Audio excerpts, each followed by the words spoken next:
on, everybody? It's Anisa Brenee, and I'm a media personality and entertainment host, and you are tuned in to Level Up Atlanta. So my first question is, how do you define networking? I think the best definition for me for networking would have to be stepping outside of yourself to talk to somebody that you typically wouldn't talk to.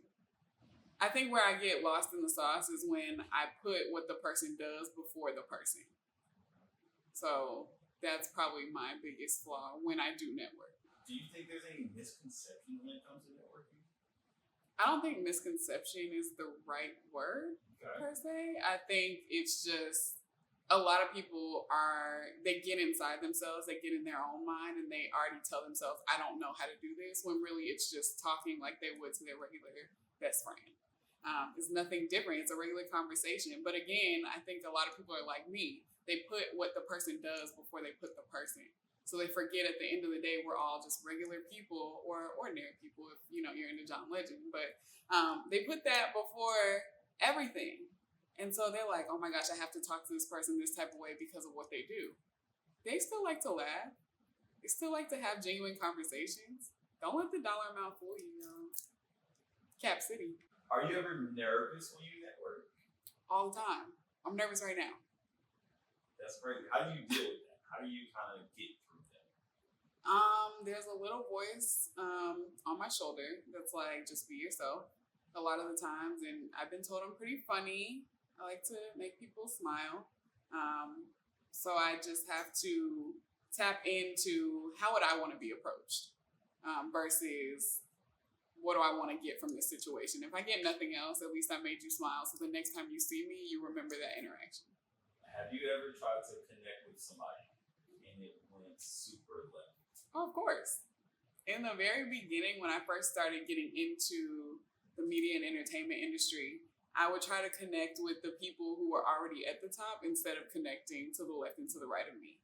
So when I did go for that person who was already well off in their career, it was almost like a pat on the back, like, okay, it's fine, you'll get there. And those are some of the biggest conversations I'll never forget. Because to this day, I still run into them and they're like, oh my gosh, you've been doing so well. Thanks. You gotta keep it cute. So, I mean, it's a humbling experience, but it's all good. So can I use myself for an example? So one of my biggest pet peeves is when people come to me, it's when people come to me and they don't even have their own thing together. If I didn't learn anything else along the way, it's to always have something for yourself to show for it.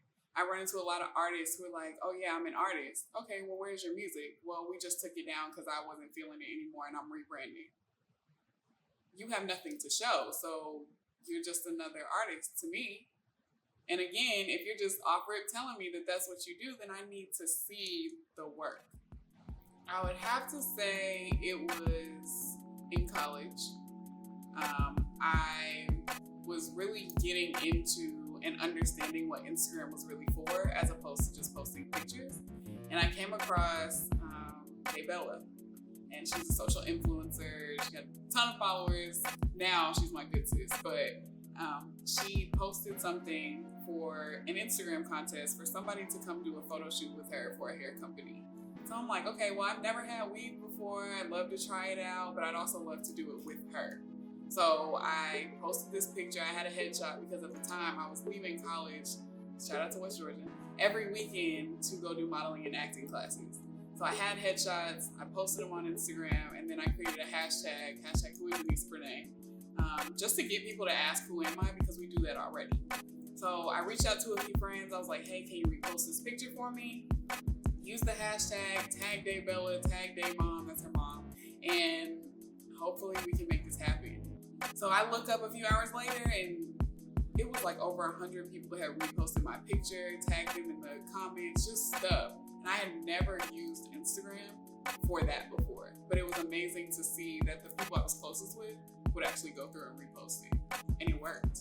I would hit her up on Instagram. I told her to let me know when she'd be hosting events or going to different things, and she did. And then her mom ended up being a manager for me for a little bit of time.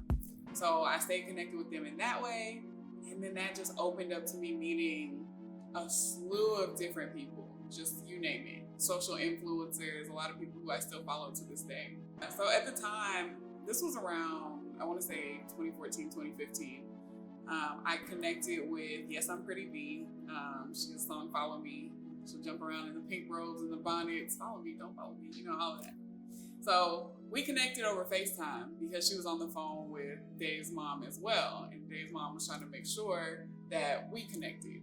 Her manager ended up staying connected with me as well and just kept throwing me opportunities. But it was just stuff to come out with them to events, go to carpets and things like that, until one day I got a text from Keon, which is Yes, I'm Pretty B's manager, and she was like, hey, I have this opportunity for you to come to the screening for What Men Want with Taraji P. Henson and Will Packer.